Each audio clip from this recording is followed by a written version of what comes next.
Football is coming home, is coming home, is coming. Football is coming home. Alors la team, comme les Anglais aiment à le dire, ils veulent y croire. Le football revient enfin à la maison. Cette Coupe d'Europe 2024 va revenir à la maison.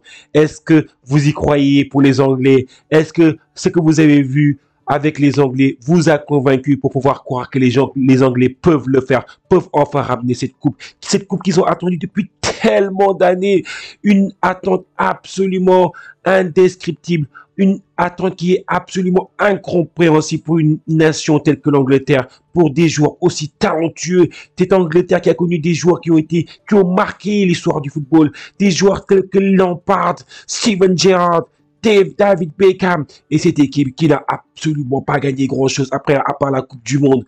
Ils n'ont pas gagné grand-chose, ils ont un palmarès qui est quasiment vierge.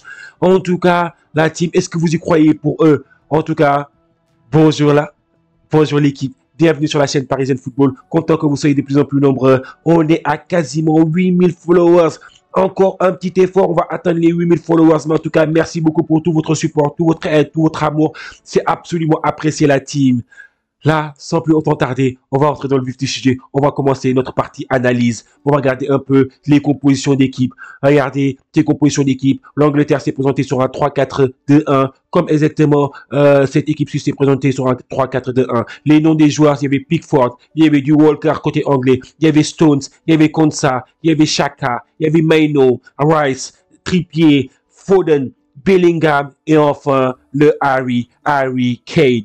Côté suisse, on avait du Sommer, on avait du Schär, Akanji, Rodriguez, Ndoye qui a été un très très bon joueur durant cette Euro, qui a été une des révélations de cet Euro. Freuler, Xhaka qui marche sur l'eau, Abishai, Rieder, il y avait Vargas et il y avait le grand, l'unique Mbolo. Et la team, quel match on a eu droit? Un match qui a été absolument... Première mi-temps, on va regarder un peu. Première mi-temps, il y a eu des attaques de la part de cette équipe anglaise, notamment avec Xhaka qui part sur le côté droit, qui élimine, qui met ce centre absolument magnifique. Et là, Maino qui met sa frappe, et sa frappe qui est déviée exactement par Xhaka, Xhaka exactement, le joueur suisse. Après, les Suisses commencent à attaquer. Ils commencent à attaquer avec Mbolo. Mais Mbolo qui domine exactement son défenseur central, qui domine exactement comme ça. Mais malheureusement, il n'a pas assez de recul pour mettre une frappe qui puisse tromper exactement Trippier. Mais quand même, c'était une frappe qui montre exactement la puissance physique de la part de Mbolo. Après, les Suisses qui reviennent encore et encore avec Schär qui met exactement une passe dans la profondeur pour Ndoye qui met un centre, et là, c'est Mbolo qui marque ce but. Mbolo qui, à la 75e minute, qui marque ce but. Et là, les Anglais doivent montrer autre chose. S'ils ne montrent pas autre chose, c'est l'avion, c'est le retour à Londres, et c'est le retour encore une fois qui seront encore critiqués comme étant la nation qui n'est pas en mesure les joueurs qui ne sont pas en mesure de délivrer pour la nation. Les Anglais n'abandonnent pas. Ils reviennent dans ce match avec Rice qui décale exactement Xhaka qui part en élimination, qui élimine exactement son vis-à-vis. Rice qui appelle dans la profondeur, qui libère de l'espace pour Xhaka, et Xhaka qui met cette frappe absolument magnifique et qui trompe Sommer.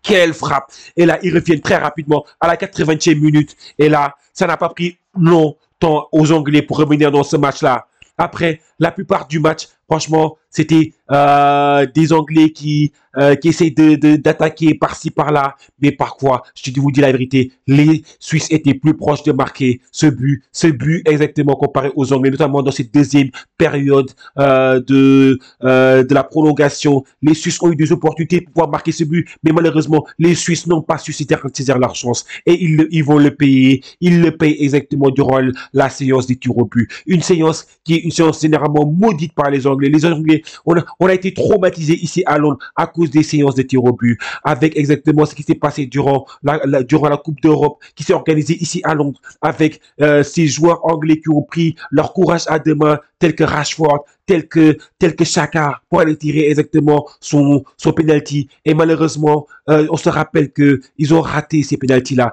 et ils ont été attaqués. Ils ont été attaqués, des attaques qui ont été absolument injustes, des attaques de la presse à sensation, comme exactement c'est la presse anglaise que nous connaissons qui n'arrête pas d'attaquer exactement ces jeunes qui ne le méritaient pas, qui avaient besoin de support, qui avaient besoin d'amour. Et non, ils les ont attaqués et c'était absolument injuste, absolument malheureux. Et pour moi, l'image de la soirée reste cette image-là, cette image de Xhaka. Xhaka qui a été critiqué durant ce moment-là, avec des attaques qui étaient très limites, qui étaient limites exactement au niveau de sa couleur. C'était absolument intolérable, absolument rocambolesque. Et là, quand même, Xhaka a été l'homme du match. Il a su marquer le but quand il fallait marquer le but.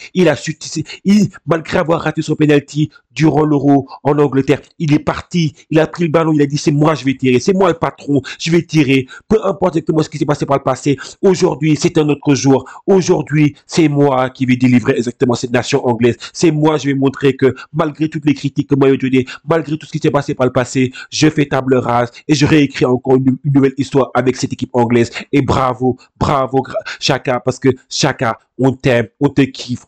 Tu déchires pour cette équipe anglaise. Quand on regarde un peu les éléments statistiques, franchement, ces éléments statistiques montrent quelque chose quand même. Ces éléments statistiques montrent que c'était un match qui était assez équilibré. Il y a eu 13 tirs côté anglais contre 11 tirs côté suisse.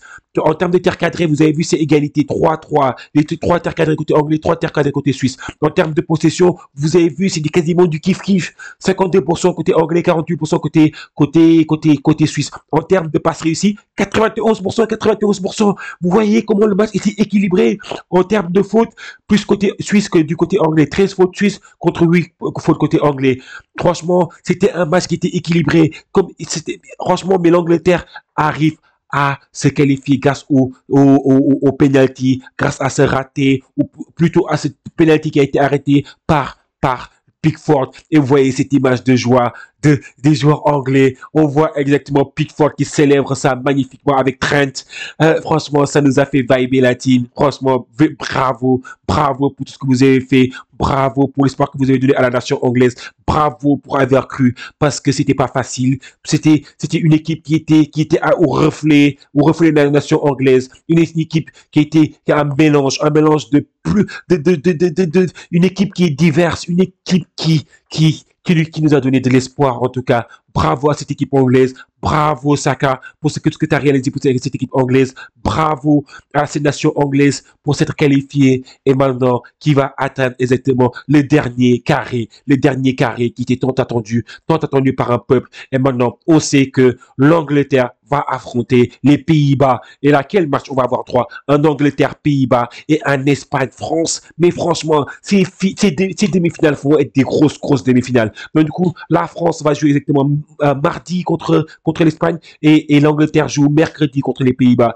Et quel match franchement, sur le papier, c'est des grandes équipes. C'est des équipes qui sont des équipes historiques, qui ont mérité d'être là, malgré que 3 des équipes parfois ont un jeu qui est assez limite, alors que pour moi, l'équipe qui joue la mieux reste quand même l'Espagne. Ça, je pense que ça reste indiscutable.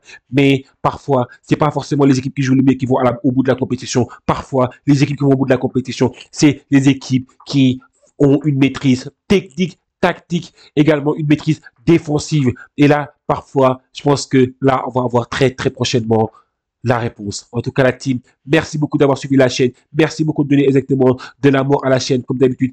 Donnez-moi exactement un peu votre position. Qu'est-ce que vous avez pensé du match? Qu'est-ce que vous avez pensé du match de cette équipe d'Angleterre? Et franchement, cette équipe suisse, elle a vendu comme charmant sa peau. Elle a été malchanceuse parfois. Qu'est-ce que vous avez pensé exactement de cette équipe suisse? Bravo à elle d'être partie jusqu'au quart de finale. Quart de finale historique pour cette équipe suisse. Mérité, vous avez été incroyable, vous pouvez être fier de vos joueurs, vous avez été fier exactement de ce que vous avez accompli parce que c'était quelque chose d'historique. Bravo à tous. En tout cas, on se donne très rendez-vous pour les prochains matchs. Merci la team et à très bientôt. Ciao.